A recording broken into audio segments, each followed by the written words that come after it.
Dear Dr. Love, gusto ko lang pong i-flex ang anak kong grade 1 dahil proud na proud ako sa ginawa niya.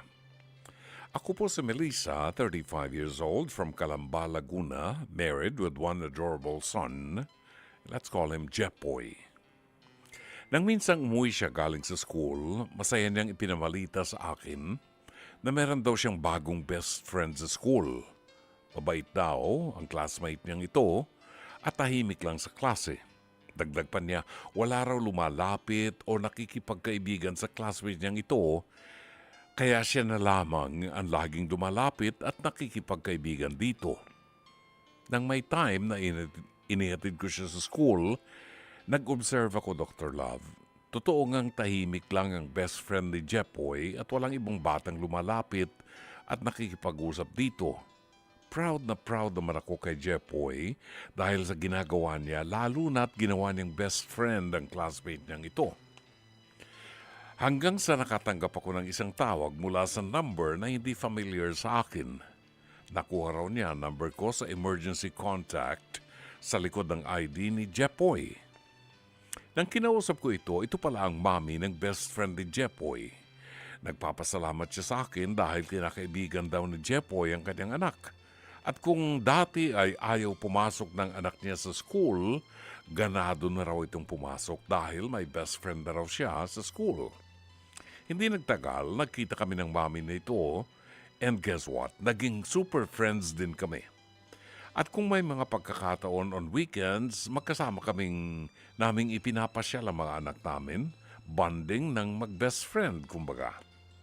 Dr. Love, proud ako sa anak kong si Jepoy dahil sa kanyang murang edad, may nagagawa siyang mga maliliit na bagay na pwede palang magbago sa buhay ng isang batang katulad niya.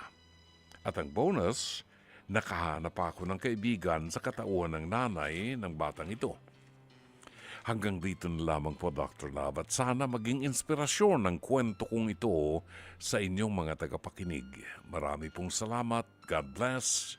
Sincerely, Melissa ng Calamba, Laguna. Ang true Ito ay very simple ang storya ni Melissa na 35 years old from Calamba.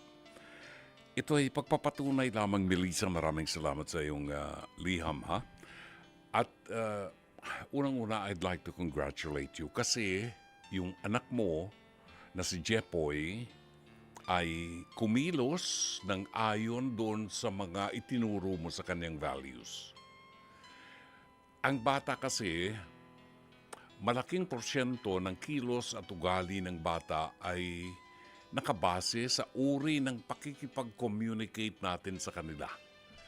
And I'm sure, ang anak mo ay naturuan mo ng magandang values.